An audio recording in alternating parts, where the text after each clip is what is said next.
قرآن کا سننا بہت سعادت کی بات. بہت سے لوگ ہم میں سے ہوتے ہیں جو کوتاہی کر دیتے ہیں.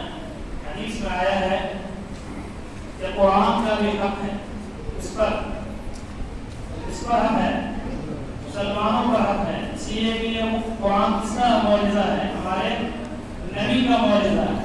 ہمارے نبی دنیا سے پردہ فرما کر چلے گئے, لیکن ایک چیز ہمارے لیے دستور حیات یعنی زندگی گزارنے کا ایک طریقہ ہے نا, قرآن چھوڑ کر کے وہ اللہ کے نبی کا معجزہ. قرآن ایک ایسا کلام ہے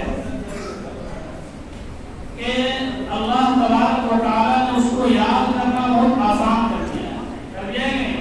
اگر 7 سال کا بوڑھا بھی چاہے تو اس کو آسانی سے یاد کر سکتا ہے. ابھی کچھ دن پہلے پیپر میں آپ لوگوں نے نوجوانوں نے پر دیکھا ہو, دارالعلوم دیوبند میں بوڑھے آدمی 60-70 سال کی عمر تھی اور انہوں نے دارالعلوم دیوبند میں جا کر کے داخلہ لیا.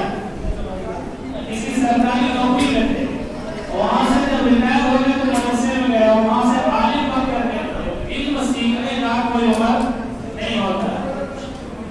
تو کیا قرآن بہت عظیم چیز ہے اور ہم لوگوں کے لیے ایک نمونہ ہے. جو ہم لوگوں کو چاہیے کہ ہم اس کو پڑھنے اور سننے کی کوشش کریں, جو جانتے ہیں اس کو پڑھیں. اور رمضان المبارک کا مہینہ اب چند دن بچا ہوا ہے, اس کی قدردانی کیا ہے؟ جو لوگ روزہ نہیں رکھتے ہیں, جو لوگ روزہ نہیں رکھتے ہیں اب تک, کم سے کم وہ یہ سوچیں کہ جو 2-3 دن بچا ہے اس میں ہم رکھنے کی کوشش کریں. ہو سکتا ہے کہ آئندہ سال ہم اس دنیا میں نہیں رہیں, لیکن موت کا کوئی گارنٹی نہیں ہے. ایسا نہیں ہے کہ ہم ابھی جوان ہیں, بوڑھے ہوں گے تو نہیں کریں. تو آخرت کی تیاری میں یہ ہے کہ اللہ کو جوانوں کی عبادت بہت پسند ہے. اکثر ابھی جوان ہے الحمدللہ, سمجھ گئے, تو کوشش کریں کہ ہم عبادت میں اپنے جسم کو تھکائیں.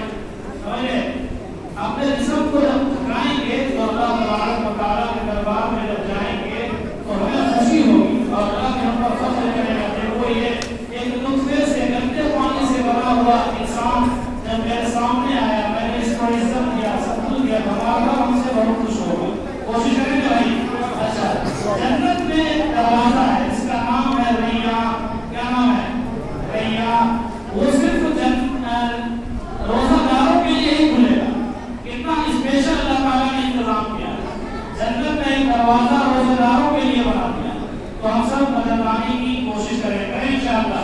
اور ہم سب جو جنت بچے ہوئے ہیں اس میں دعا استغفار کریں اپنے لیے, اپنے مرحومین کے لیے, گھر والوں کے لیے, سب کے لیے. انسان گناہ کا مطلب ہے, گناہ ہوتے رہتا ہے, انسان کریں انشاءاللہ.